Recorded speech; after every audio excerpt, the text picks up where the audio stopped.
It is so cool being cool. Like, the better you treat people, the better you get treated.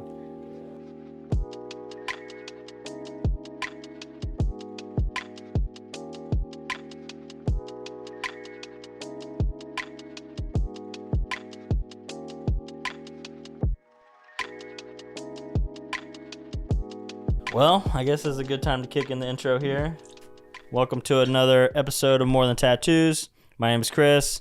This is my co-host Tim here, and we have an awesome guest. Drove all the way out from Indiana tonight. Epic tattooer, great person. World traveler, touching people all over the world, man. Not in a weird way. But we got Bryn Beer here, and he's a rock star. A rock star, man. People of the people. I try to be a people of the people. Yeah. Over a rock star, but if that gets me attention for being, kind and... Well, I mean, in this industry, I think it does. In a lot of industries anyway, but every time I've ever just seen you, it's always like an enigma. It just feels good. Well, buddy, that makes me feel so good right Yeah, now. dude. I'm smiling so big in my heart. Hell yeah, man. Every show, and that, like we just said, you travel a fuck ton. So I've never personally been to a show since I've met you that I haven't seen you again. Okay. Which has only been a couple, but I mean, we don't go to a whole lot of shows, so, You guys go to some great ones, though. The Cyan was where we met, right? Yeah. That's right. Josh's show. I was so sad I couldn't make it this year. Yeah. I can't wait to make it next year. It's already in the books. You guys, you killed it, dude. I knew who you were before I got there and was looking forward to meeting you. And then that was, really, really awesome. We were peers. You know what I mean? Everybody there was peers and, giants, though. You know what I'm saying? Oh, that show felt big. It was cool, man. And especially in Dayton. Like, yeah, that's rad. Yeah, it was. Everyone was super cool.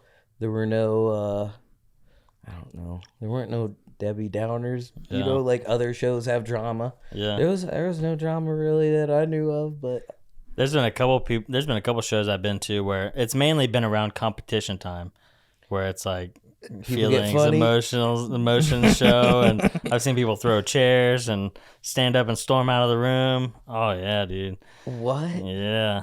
At what? Because we did Hell City too. Yeah. Was it at Hell City? No, this one was the first year I ever did Evergreen. Okay. Yeah. Which is Someone in spent Oregon. like 3 days on a piece, put their heart into it, and was just so bummed, which I get the feeling, like I understand the emotions behind it, but to express it that way, right, right, publicly in front of other people that also care a lot, who put their heart and soul into their tattoos too. Yeah, dude. Read the room, right? Read the room, man. Right. I feel like people throw it down at Evergreen. Shit's no joke at Evergreen, right, dude. Yeah, forever. Evergreen's been a staple. Yeah. And not, Josh is doing, and I'm saying Josh Wiley's doing a lot of great things that Evergreen's known for doing. Yeah. And we just had a conversation with him about that, actually. And with he's Josh? like... Yeah, because he was just 2 weeks ago, he came down here and awesome. We hung out and talked it up, and that was like his main role model. He loved that show so much that that's what he based a lot of his ideals off of. I saw it, and it's I respect it. Yeah. If you want to be successful, and you do what successful people do, and if that's treating people with a kind of grace and appreciation, why would you not do that? Yeah. Right. Because you're not the first one to think of it. Do it too. Right. Be better, like who's better. Yeah. It's kind of funny because it's almost like I don't want to do it because he did it first. So it's like, what's your other option? Being an asshole? Yeah, exactly. That's a thing. Some people have pride. Right. Some people have too much pride to follow somebody. Yeah. Right. Especially as artists. A lot of artists, because we're artists, right? The individuality is our identity, right? So if you're copying anybody, or it looks like you're copying anybody, it's almost like shaming yourself ego-wise, because everyone's afraid to be a sellout or get something from someone else's repertoire, their mind. Yeah, there's a lot of artists who wouldn't go to a seminar because they're too proud, to learn from somebody else, and then they don't want to be like them. Yeah. You know? Yeah, and I actually love that you said that because I feel like that's a huge. I mean, when I got started in graphic arts school, that's where I had my first exposure to any actual teachings or any kind of real stuff besides just fucking pencil and paper at home, you know. But the first thing we did was study great artists, you know, world and really broke down their stuff and really tried to learn from that. You know, I feel like a lot of tattooers miss that. But I remember chasing, like how I mentioned earlier, like Tanane Whitfield, Timmy B, that whole Timmy B's whole shop. Teresa Sharp. I would study their shit for hours, and I would try to do as close as I could to that stuff, you know. And get to a point where it's like, okay, now I've got this. Now I can kind of start to mold it into my own, you know. But so many people bypass that and they just want to have their own niche from the beginning. But it's like that's a huge part of it, you know. Figuring out how to duplicate or recreate, you know. And there's so much to learn there, you know. Yeah, there's a lot of artists also that are like, if you even come close to biting me, I'm gonna shame your family. I'll dox you. Right, man. You better be a victim before I come at you, because that'll make it softer. Yeah. Man. So what you been up to, man? I see that you're traveling a lot, and what's the next big show you got going on? I'm doing Cleveland with Holy Trinity, tattoo tours in America. It'll be my first time tattooing in Cleveland, but I've heard it's a great show. Which one is it? It is Villain Arts. Yeah, I've been at that one. That one in Cincinnati. I feel like the Villain Arts always, like they always operate with a pretty good standard. Yeah, you know? I feel like they usually are quality shows. Yeah, it's fun for the artists too because they got so many competitions and categories, and that was always our biggest goal going to Villain Art shows. Like, let's see how many like little plastic trophies we can get. Absolutely, you know? Absolutely. And the vendors, there's like always twice the amount of vendors at those shows than others, so it's like new experiences with new products, because you'll get like, you know, they'll put samples out and I just get to try all kinds of new stuff at Villain shows. Not like I don't other shows. But you're open to that? Like, as an artist, are you down to just like try new shit? If it's in my line of things, like if I look at something and it's got something I know I don't like in it, I won't. But I'll know what I could use it for. You could use it probably for a healed tattoo if I think you know, I don't like using stuff with grapeseed oil or mango oil in it on a healing tattoo. Right? It just, people have a reaction redness wise. If they're going to have a reaction to it, it's from those things. So but put it on your healed tattoo and it'll make your tattoo vibrant. So right, you know what I'm saying? Yeah, I think he asked that way because like I never use new shit. I use new shit. Well, yeah, and there's I'm a creature of habit. And I'm such a person that's like, in my own process is like, don't fucking fix it if it's not broken. Yeah, right. But that I've learned, and a lot of times me and Chris have this conversation about like content is like, well, if you don't do different stuff, you're not even open to what could be different, right? Maybe you do something that's like, oh shit, like this is the right game changer, right? So it's just interesting to know, you know, like artist to artist, especially since you guys are not only dealing with so much permanence, you're doing tattoos, right? Yeah, but you also want it to heal properly and everything to go right. So it's always, I don't want to say it's always a gamble, because tattooers, I think, are super good at like honing in on like, right, exactly what you were saying, like weighing the odds against, or the pros against the cons. Like, you know, I think they're good at doing that before they execute a tattoo, and making wise decisions based on what they know. You know what I mean? But starting out, I only feel like you either get information from other people when they're telling you, or you're just trying shit out, right? Yeah. You know what I mean? So you probably get to a point where you're just like, well, this fucking works. I'm not doing nothing different. Well, that probably also helps with networking a lot and just it does. Exposure there. It does. You know, I'll let a Jehovah's Witness sell me until they won't. You know what I mean? Right. But I'm not, you know, if your energy and your intention of putting this in front of me because you believe in it, well, I'm going to give you the time if I got it. So, it is a lot of networking. I don't use Sanoderm, but I know a lot of people corporately that, or you know what I mean, in the sales department, in the marketing department, that go to shows, like that we know each other by name. I look forward to seeing them. And I know that I have a relationship with Sanoderm without having a professional relationship with Sanoderm, and that's that was a very good point. Which is beneficial because you can put them onto somebody who would be a good fit for them, or you know what I mean, and you can help. You know what I mean? Yeah. Dude, Sanoderm's huge. They were the first too. I use them as an example a lot. It's like the cookie Oreo. They just own it. Like it could be the same cookie, but like if it's a different brand, I'm calling that motherfucker an Oreo. Right? Let me get an Oreo. Let me get an Oreo. I don't use Sanoderm either, but I still call it Sanoderm. It's just what it is.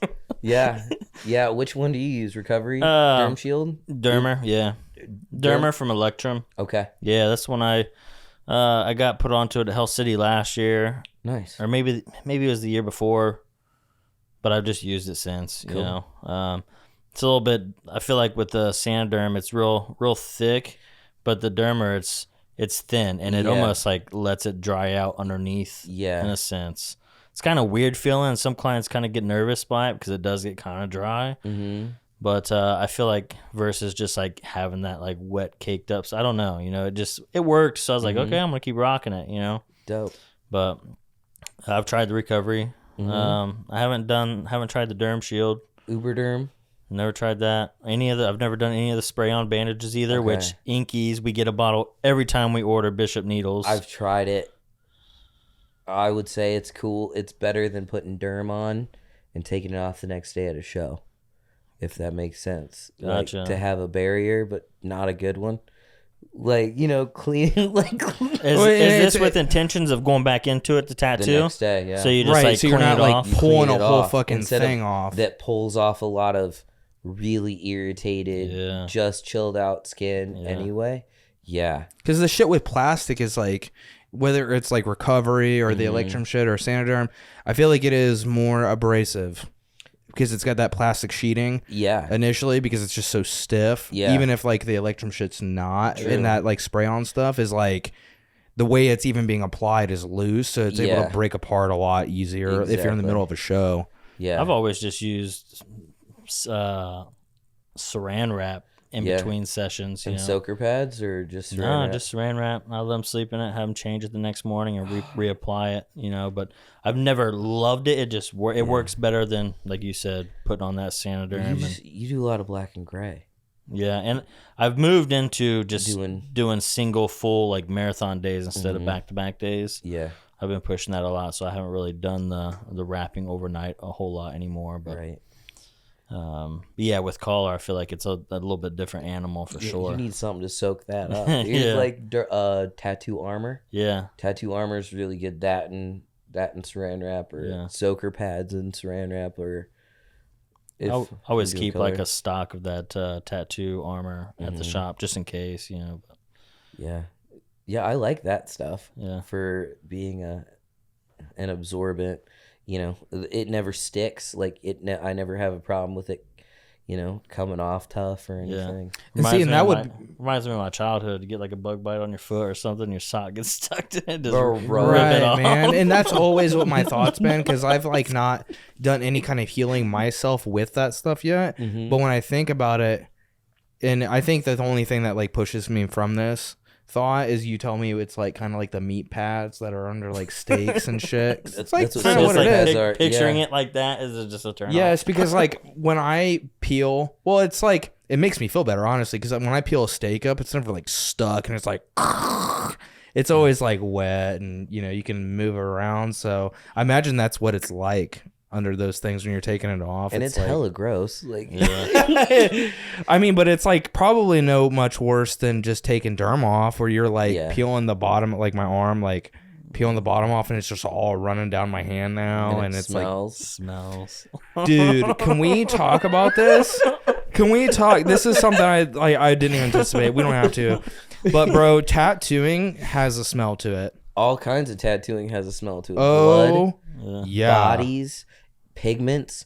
You guys ever smell some pigments that are funny? I mean, not that I can like really recall, but I was tattooing Tim one day and he was like, "Man, I was tattooing you, right?" Yes, like, because this stinks, dude, and it's because I've never noticed it before, because a lot of my tattoos up until this were like fucking traditional line work kind of shit. So there wasn't a whole lot of trauma going on. You know what I mean? But we started doing this, got the first session down, didn't notice it. When we went back to do this, I just could smell like it was like bacon grease, almost like this rotting bacon grease kind of smell. And dude, obviously with the blackouts, you bleed a lot. Yeah. You know, it's a lot of coverage and shit. So I was like, dude, I noticed that. I didn't say anything. And then we went back and did like another session, and I swear I could fucking smell. I was like, no, I smell that shit this time. Like it smells like rotting bacon grease. And it was the same thing on my leg. So I was like, maybe it's just me. Do I need to lay off the cheeseburgers or something? Like, am I consuming too much bacon? Well, I think we go through a lot of hormonal shit, chemical releases, but also like that plasma that comes out in a really high quantity. I think it's got some like tacky oils in it. You know what I'm saying? Like to kind of help clot, because it's like what comes out right before the blood, and the tension is to help clot or stop the bleeding. Like a coagulant. Yeah, and I think it kind of has a yuck smell to me. You know, blood. I can smell blood in tattoos way too often. I tattoo closer than I should just to make sure I get it. I feel like everyone does. You're like crooked spines and straight lines, all the way up in that bitch. Yeah. Yeah, I get misted. You know what I'm saying? Not really, but right. I love it when I see those people with the face guards on, dude. Like I said, I'm not a tattooer. Anyone who's probably watching this knows it by now, but like y'all are taking it super serious, but at the same time it's like I don't fucking know. Like, do you guys feel misted ever? You ever once felt misted? Because like 2 weeks ago I was painting that door, like where my office is and shit, and Taya's booth is like pretty good distance from it. It's like 5 feet away from it. And there was like a little bit of ink on the door, like a spray, and I started painting over it, and it was like becoming wet again. I was like, oh shit. I'm like painting someone's bio into this door right now. hepatitis. So I feel like the spray thing is real. Yeah. I've never really worried too much about it, because like I think back to my apprentice days when I'm scrubbing steel tubes in the kitchen with just an open container of Meticide, soaking like 40 tubes in it, and I have no gear, nothing, and I'm just like it's just spraying everywhere. Yeah. You know, I feel like something was gonna happen that would have been the time. Right. Man, I got some horror stories from my apprenticeship. Let's hear one. I think the worst one was the first time we went to go exchange out needle boxes, like the boxes on the wall. Sharps so containers. The guy I was working, he was like, we need to take these and put them in a 5-gallon bucket, and then put a lid on it, wrap it up, and that's how the trash people take it. Well, he pops the lid off, has his bucket ready, bare hand, and he's just grabbing needles out of the fucking and transferring them to the bucket. I was like, what the fuck are you doing? Like, I know I'm young, but I'm not stupid here. You know? But that's probably the worst. That's probably the most dangerous one. You know, the most dangerous story. But that's wild. Yeah. Yeah, the guy, he actually is banned from Villain Arts because someone took a photo of him tattooing without a glove on. I don't know how long he was like, it was only for a couple seconds. Like, bro, you didn't have a glove on and you're tattooing. Like, it don't matter if it's a second or not. Yeah. Yeah. Could be anything. You know, and I went, before we had you on the show, of course we do this with our guests, we kind of do like some lightweight research. And I watched a video talking about how you started tattooing. And I think that's a pretty interesting story too, because of like, just... like I said, you're an enigma when I meet you. You know what I mean? It's like a good fucking time. And you never... this story happens a lot, I think. Maybe not exactly to what you had, but there's so many tattooers that are just such good souls in the world that came from such a place that's interesting. You know? So if you feel open to that, I would love to hear your story on the show. Yeah, for sure. Totally. So if we're going to be like nuts to butts, I used to do like synthetic marijuana. Back in the day, it's called Spice. Yeah, it's like that old K2. Spice, baby. K2. No, dude, I got some experiences with Smiley. that for sure. You know what I'm saying? And I went to go buy, it had just got illegal in like a couple counties, but this dude would go buy it in bulk from a strip club, and he would sell it out of his garage. So I went there, and he had a buddy who was getting his neck blasted in the garage by a tattoo artist that wasn't a real tattoo, he was just a guy, you know. And I saw it. It was terrible. Like the really worst kind of script you've ever seen. You know what I mean? Like when you see really, really, really, really, not even jail good. Yeah. Like not even jail bad. Like some people in jail are good. Like exactly, but like really bad. And I was like, hey, dude, you gotta have him stop. You tell him to quit. You gotta have him stop. He got all, the artist was like, what the fuck? He's like, this ain't easy. I was like, I don't know, man. It's just not good. Really have him stop. He's like, I'm gonna beat your ass. I was like, I just came to buy some drugs. And I look over at the guy that I was getting them from. Not gonna say any names. But look over at the guy I was getting them from. He's like, dude, you could have just left. You didn't have to say nothing. You could have just left. And in some coercion, whatever, in conversation, I don't really remember how it was said, but it was like, I will attempt to tattoo to like, so you feel better that I know how hard it is, if that makes any sense. And on top of the boombox was a CD of the Black Eyed Peas Where's the Love album with a question mark. Trace that shit on some tracing paper, put it on the back of a dude's calf. I know him still. His name's Austin.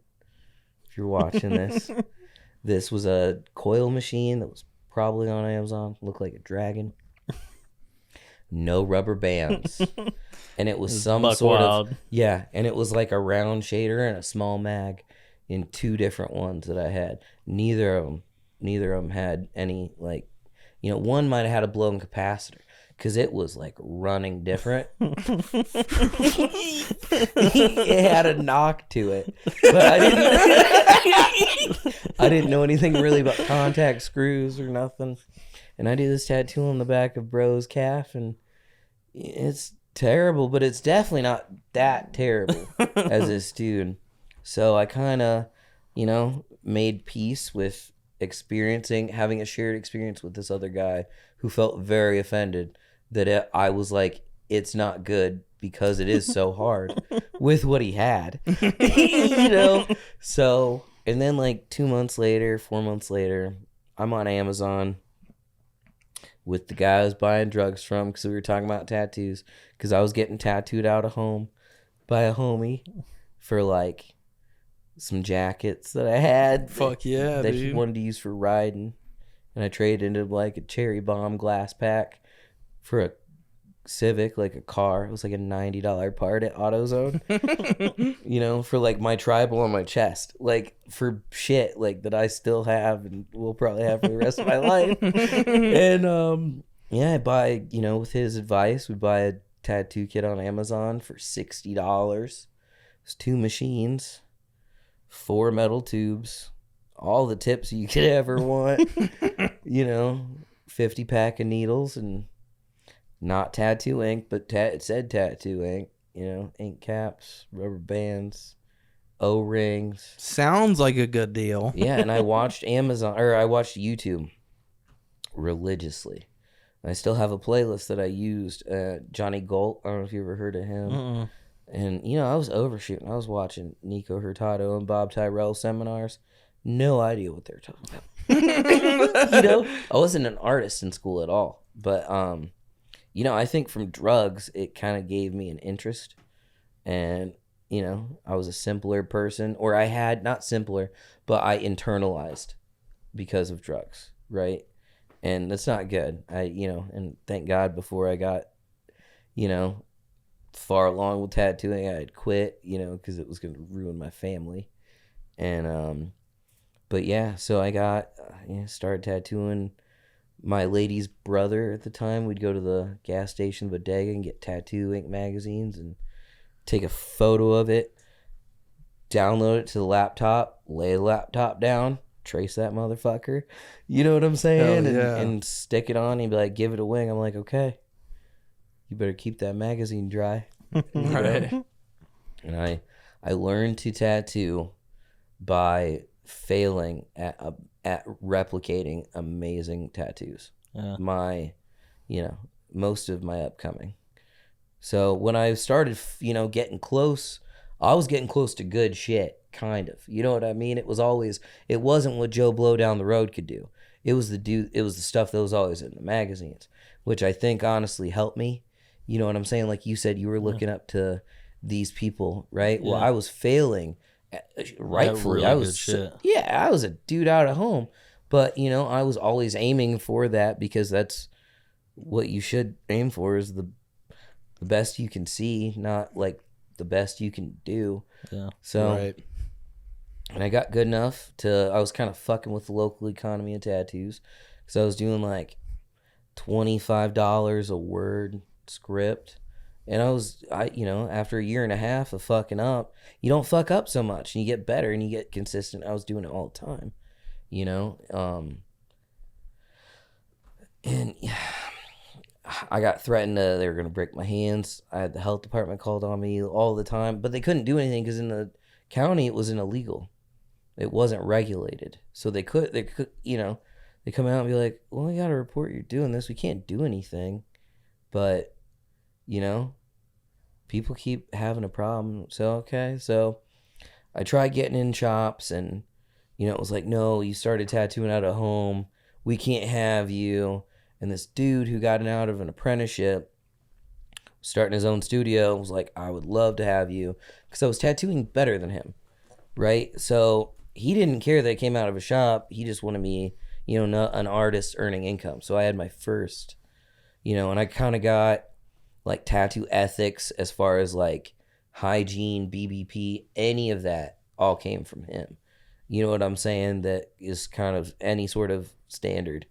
And the rest is history. It just put me in a place where I could get the respect, to get the clientele, to keep pushing myself and getting better, and building relationships with people. That was a big thing for me with tattooing and art kind of combining, is I was really intimately building relationships with everybody I was coming into contact with, and it really filled me up. As far as like, some people are introverts, some people are extroverts, some people are, I like sharing experiences with people, and there's very few things as intimate to me as a tattoo. You know what I'm saying? So that also, I think, helped me get better and want to get better, is because I cared for them as well. Yeah. They weren't just money. Yeah. You know what I'm saying? They were a relationship I had that I really wanted to give. I wanted to give them something special. So, and I relate a lot to that, because I feel like I was always exceptional at that at the beginning, but I can really kind of trace back to where that kind of came from. For you, I mean, I think that when we're born, we're a clean slate and everything is kind of learned. Mm-hmm. To a degree. I don't mean whatever, but do you think there was a time in your life where that kind of characteristic was built or chiseled by certain experiences, or which one? Just building relationships, people, just being good at that. Yeah, I'll say I was made fun of a lot in school. I was the one of two brown kids. Not like that's a problem, because adversity breeds necessity. Mm. So I'm adaptable, right? Oh, yeah. I can get along with everybody. But I got picked on a lot, and I got called gay all the time. So, because a lot of guys made fun of me, so I didn't have a lot of guy friends. The guy friends I did have weren't popular dudes, because it wouldn't have been cool, And so I do value making people appreciate who I am and what I can give. And that's probably something I should work on, but it comes out in tattooing, and good for it, because that's what I do. I get to heal and treat others from it. Yeah, dude, and that's amazing, because like I can relate to that. Even this hat I'm wearing on, dude. Like you wouldn't have caught me fucking dead in the middle of middle school with the hat on like this, because it was like nerd shit, or like dude, the fucking gay thing was like, I think around that age was a big thing. And it was a different time, dude, and it does, and it was all through middle school, it was all through high school and stuff. And after I got out, honestly, I kind of forgot what it was like to do that. I feel like it just got kind of cold. I got tired of it, fed up, and I didn't feed back into that ever until me and Chris started working together. And that's for me where I have kind of remembered, like, oh, give a fuck about people. Like, oh, you care about people because, like, you like being cared about. I do. You know what I mean? Right. And I think that's super commendable because I now, having talked to you, can recognize that I feel like I forgot that. You know, I forgot what it was like to be picked on kind of thing because I didn't want to think about it. You know? You almost just tried to block it out or shut it off. Yes, Yeah. but I was left away. with this residual, like, it's almost like kind of in a way what crafted my inadvertentness. You know, like I'm super introverted. I mean, I feel like we have a lot of good conversations about that on the show, but I've found ways to craft that and work around it. But I feel like where it had maybe initially came from was from that, you know, being picked on a lot. You know, I'm not the popular kid. No one's going to be friends with me because it's not popular to be cool with me. Yeah. You know what I mean? Having moved on from that, I was stuck with this like just residual coldness, but it's super commendable that in your career now doing so many awesome things and dude, some fucking epic tattoos for people, you know, that you're carrying that in and you haven't forgotten that, you know what I mean? And much more than that, you haven't allowed yourself to become cold from it. Yeah, you really built yourself on top of it. Yes. Really. Yeah. That's why, like, adversity breeds necessity. Like, you can't let nothing hold you back. And in fact, like, you know, I'm not fully comfortable all the time, but when I see somebody that's on the fringe, they're the first person I go to and kind of wrap up. You know what I'm saying? Because I know how uncomfortable and scary and sad life can fucking be. Yeah. You know what I'm saying? And it's real cool to have somebody who wants you to be there, either with them or just, you know, in the moment. Like, oh, dude, cool seeing you here. I don't know you, but I like that shirt.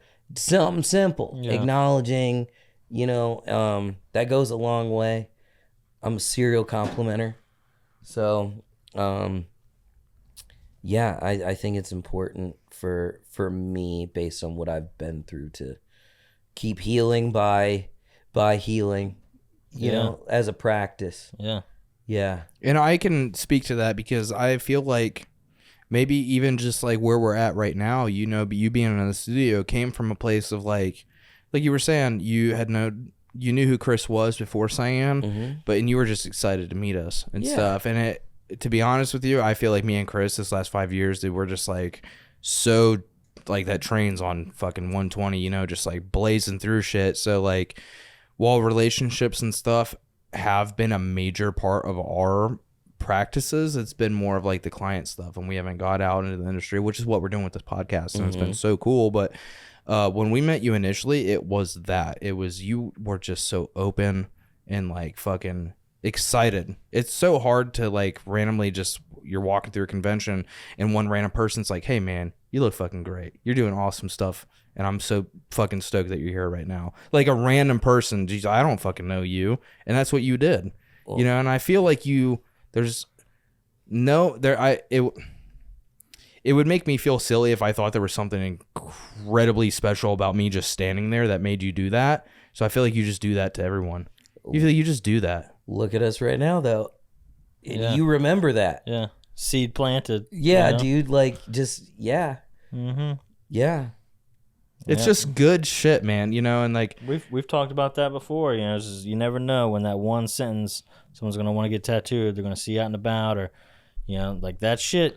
People don't remember who you are, what your name is, but they'll remember how you made them feel. You know, and 5 years down the line, if you run into that person or they want tattooed, and they're like, oh shit, there's that dude. You know, like that's him. Like that's who I'm about. You know, so it's just like that one little compliment, seed planted. Smile was made, you know, no extra expectations from that interaction. It was just trying to make it a good one, you know, and then I think that at some point you're rewarded in a sense, or, you know, it just comes back around, you know. But well, I mean, good feelings just only really perpetuate good feelings, right? You know, so if you're just really focused on like the micro interactions, you're like, I'm just going to make this good, you know. you really you're gonna end up, you can only end up with a good outcome, right? Whether it's like, I think a lot of people do things with a certain intent, like, dude, this is gonna get a lot of money in my pocket, or like this is gonna get a lot of like hard opportunities in my lap for me later on. But that's for me when those microtransactions become heavy and like the intent becomes heavy, because now I'm like really trying to like make sure I'm doing this right in this micro situation so that later on it pays off for me, versus fuck that weight. True. And the Fuck weight that. comes from like your intention to get something, or it be transactional. Exactly. Yeah. When you just give, it is the freest thing in the world. Yeah. And dude, and I just watched something recently about, and this kind of like a side tangent. It was talking about like mega corporations and like Japan doing work with Russia and Russia doing work with U.S. and all these big corporations working with the U.S. And they said the United States is very transactional.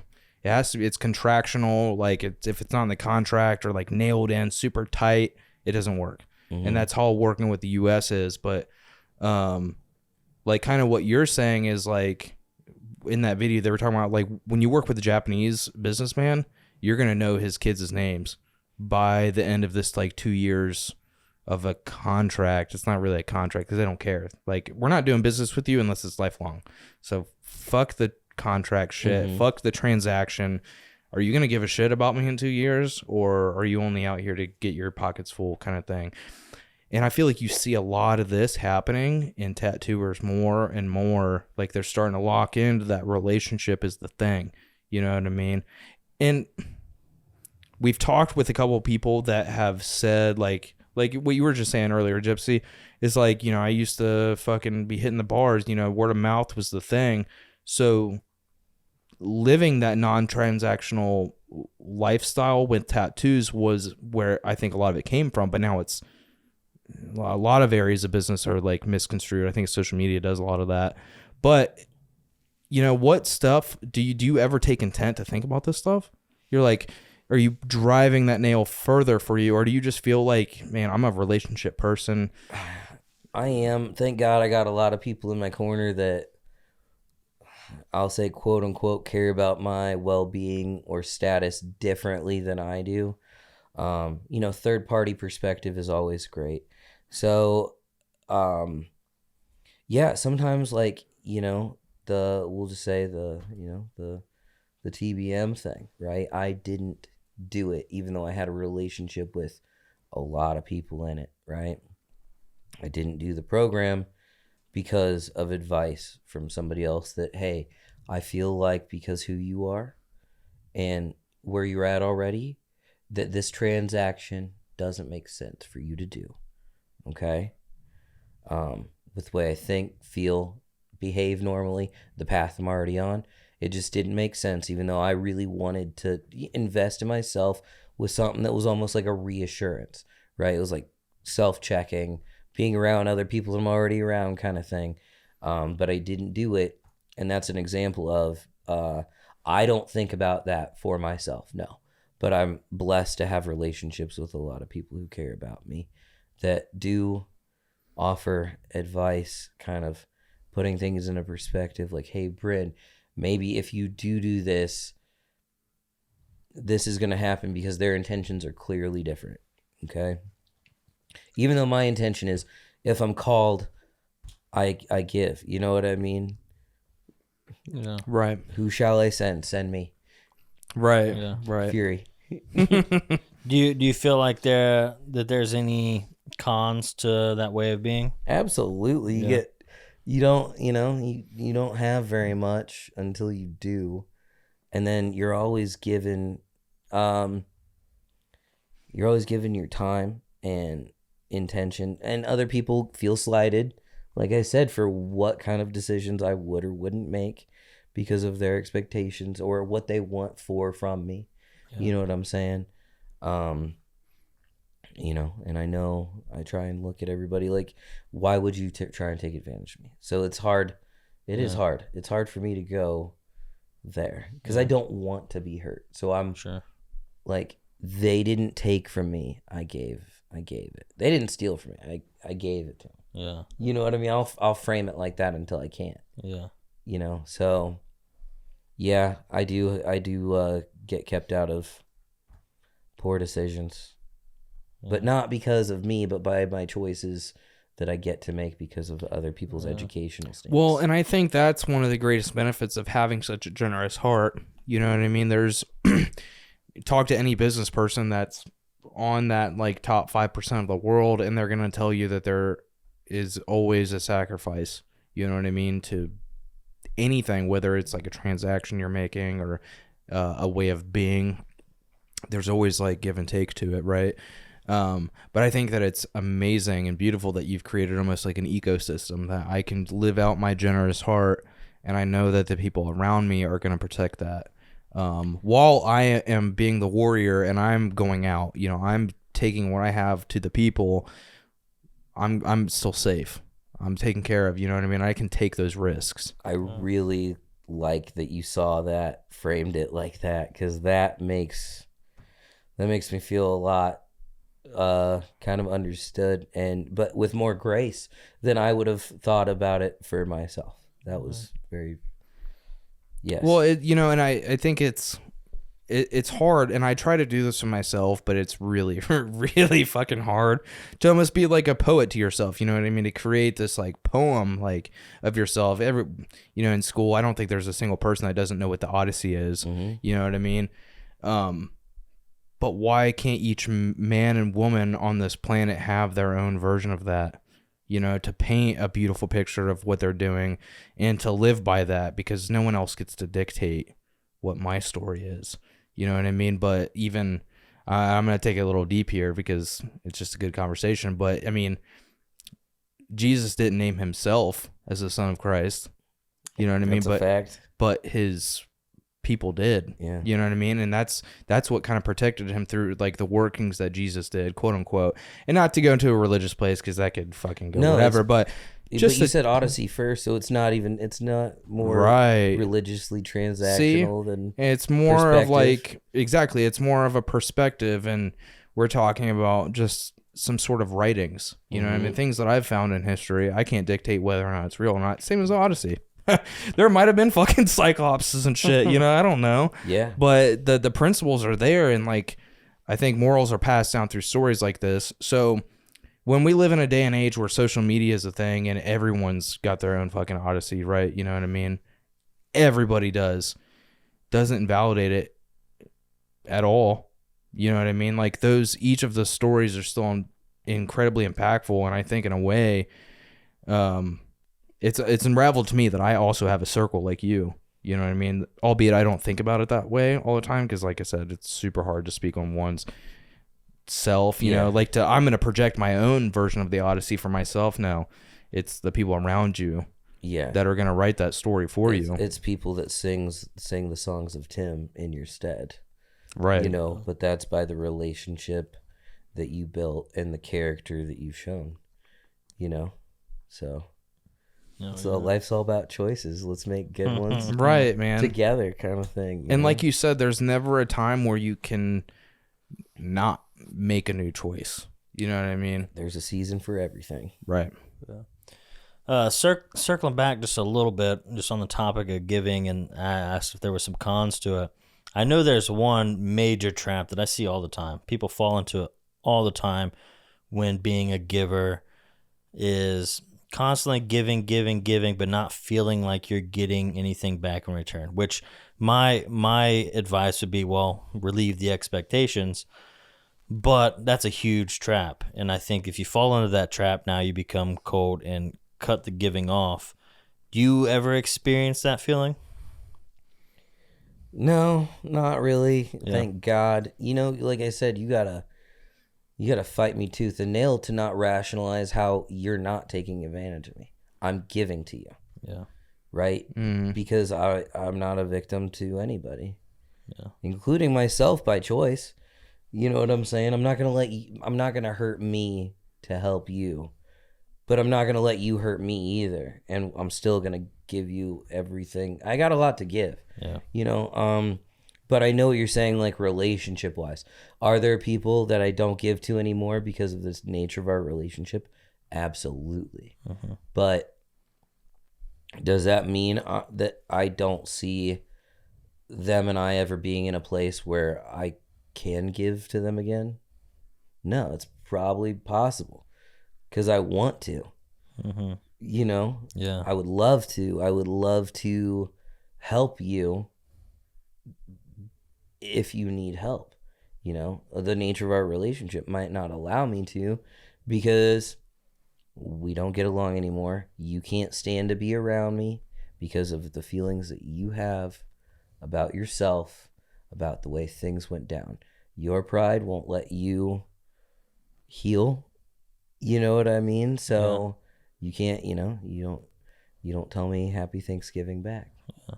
Well, I think that just having the aspirations of improving other people's lives or making people feel better, it's like constantly planting that seed in unfertile soil. Like you're trying, my blessing, my gift will just be better use elsewhere, Yeah. kind of thing. But I see so many people like, I try to reach out to everyone all the time and no one reaches out to me.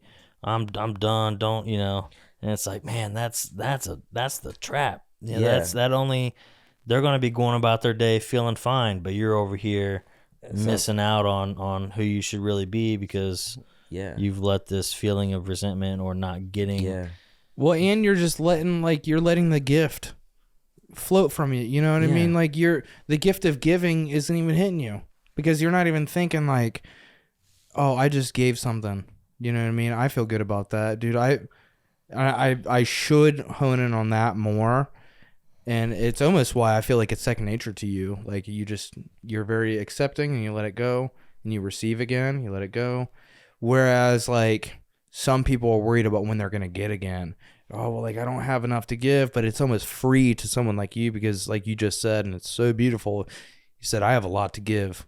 I live in abundance. Dude, you're right. Exactly. And that's but it's fucking in the heart. gorgeous. It's like, it's perspective. It's like, I will get better. I will have more. We will do better.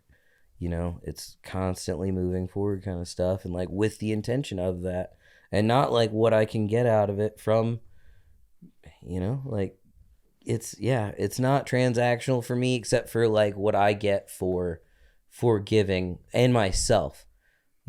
I feel good for doing things for others and in being involved in people's stories of progress. You know what I mean? Yeah. Like he can't talk without saying Chris's name in his career right now. You know what I'm saying? Yeah. Like he doesn't because of the things that you've done, right? The relationship you guys have, right? Was it always transactional? Probably not. You know what I'm saying? It's probably not right now. Like it could be compared to other people's relationships. And it's about your intention. And it's weird when people, to me, expect things from other people because of what they gave them, except for like trust, right? If I give you trust me. That's about the only thing I would ever feel offended by. If I just give you the keys to my car and you blatantly in public would be like, I would never do that for you. I'd be like, right. You're kidding, right? Right. Oh, I'm not going to bring up anything, but that's wild. Right. Did I do something? Nah. That was crazy though, Right. Yeah, that's about it kind of stuff. But no conflict. Yeah. No like, well, I'm going to get my due. Yeah. I've had people buy off my friendship. What do you mean by that? Oh my God. One of my dear friends, we were kind of going separate ways for different reasons. We're the opposite sex, so ultimately, I'll just say boyfriend-girlfriend stuff involving both of us kind of drove us in to where we're just not, our relationship wasn't going to be able to be the same. And, one of our last times hanging out, she took me to Sweetwater, which is Sweetwater Sounds, one of the biggest music stores. It's 15 minutes from my tattoo studio, 20 minutes. And I didn't look at it like a goodbye gift till later, but she said, "Hey, I want you to pick out, what's the one you want? You've been playing. Play it for me." And I picked out a 12 string, an Ibanez 12 string. Sounded beautiful. Mm-hmm. She's like, "Let's go get it," and bought it for me, and went to the shop and said our goodbyes. And I see her, but we don't. That was the last day we had the relationship that we had. And that's so weird to me and I can't not look at it like that. It's like a farewell gift because of all that we have given each other. It was like one last, not even like, like goodbye sex, but I don't want to say bought off, because it wasn't the money that did it. It was like, hey, this is the last gift. Yeah. This is this is to show you that I care and I valued what we have, but it's no gotta more. Stop. Instead of just writing, stopping. Yeah. Right. Instead of just letting life write its own fucking story. You know what I mean? And I think humans. Here's a 12-string guitar. I still have it. It's beautiful. I love it. And that is amazing. And I just I feel like humans are so fucking good at writing way worse endings to stories than life would. For sure. Because human beings would choose 10 times out of 10 to end it. Mm-hmm. You know what I mean? Versus like the what if of life. Mm-hmm. You know what I mean? What would happen if life was to write the story? If I was open to letting it write its own story, you know what I mean? I'm just here trying to be my best self, instead of like trying to make these decisions for life, And of course, that becomes tricky because I understand that when you go in relationships with people, they all have their own ideologies of what's right and wrong. Boundaries, right? And that's obviously super clear. Like, you should respect boundaries, mm-hmm. right? Because we're all loving and just want to respect one another. But I do want to say that I think boundaries are definitively the one thing that will get something to write a bad ending to a story versus just being open. You know what I mean? Because it's always my boundaries that end me and where I'm at, right? It's not like always everyone else's shit. You know what I mean? It is sometimes, but I feel like when I set up all these rules for myself, like I am this or I am not this, or like I'm okay with this or I'm not okay with this, that's usually what ends me up in being where I'm at. And I've realized in life that I'm not always super stoked about where I end up, right? Versus like I could have just been open. Mm-hmm. I could have been more receptive. I could have been more understanding, or I could have like tried to see from someone else's perspective a little bit more. You know what I mean? And again, not to say that certain people's boundaries aren't important to them, or like the peak, like, dude, I just don't cross this line. You know what I mean? That's necessary. I think everyone has those things, but I just feel like you're good at being open. You're good at being receptive. You're good at like just reading where other people are at.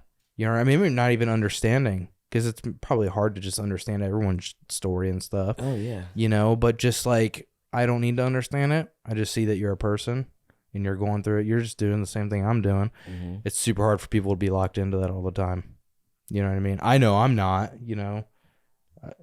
so I don't know. No, I get it. It's a drag too, a lot for me. Here's one of my, so like, are there people that just constantly have problems with everything? Oh yeah. Like, they're just, ain't nothing right at home, ain't nothing right at their job, ain't nothing right since they were 4. You know what I mean? And they just live in that world of I'm helpless, I'm sad, and that eats me up.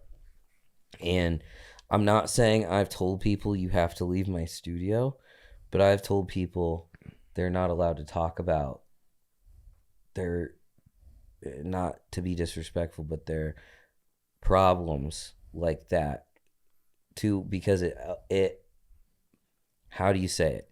I can't help you at that point, which means it's really hard for me to be around you because I'm such a helper.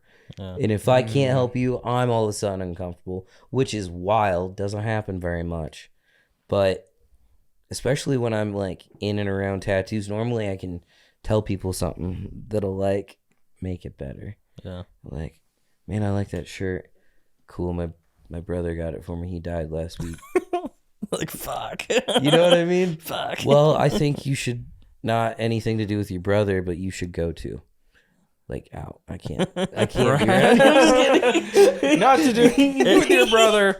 Sometimes it's really hard for me to understand that perspective. Yeah. Because really, I use the term just flip the switch all the time. Like, it's just how you think about it. You know, for me, it's like that simple. You just have to reprogram yourself to have this new habit versus an old one.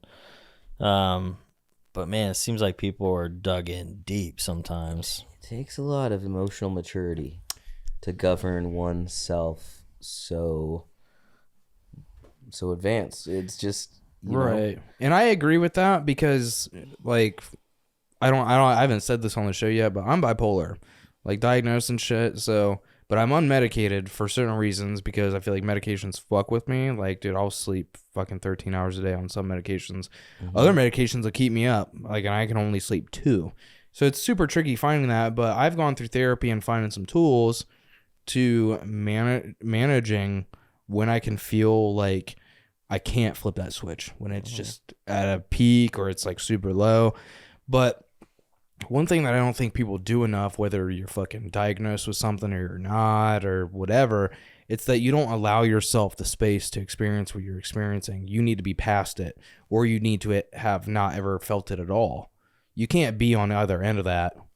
You need to be in the middle of it, accept it, take it, and let it go. Accountable, and then you do you base your actions on how accountable you're going to hold yourself or want to. Like, you know, it's easy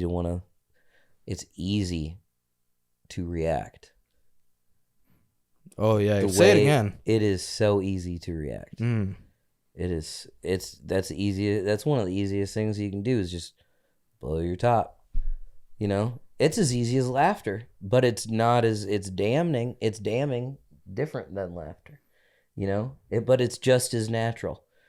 But it takes emotional maturity and like being accountable for your actions. It's not okay to flip a desk. It's not okay to go hit that guy because he offended you or made you mad or you didn't like his shirt. Whatever your trigger was, it's not, you got to weigh it, and a lot of people don't.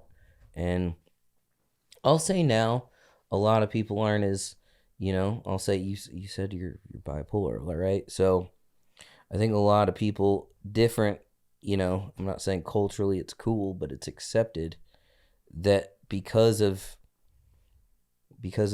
you know, that it is like, it's okay for you to have, how do you say it, less control of your, like a fit, every now and then kind of thing. Like, well, he's just got this thing, you know, like it's just, well, and I so agree with that because it's not, I think when people hear like, oh, I'm bipolar or I'm depressed or whatever it is, that it's almost like, oh, because a doctor put it on you, like it's okay and you don't have to manage it or you don't have to work with it at all.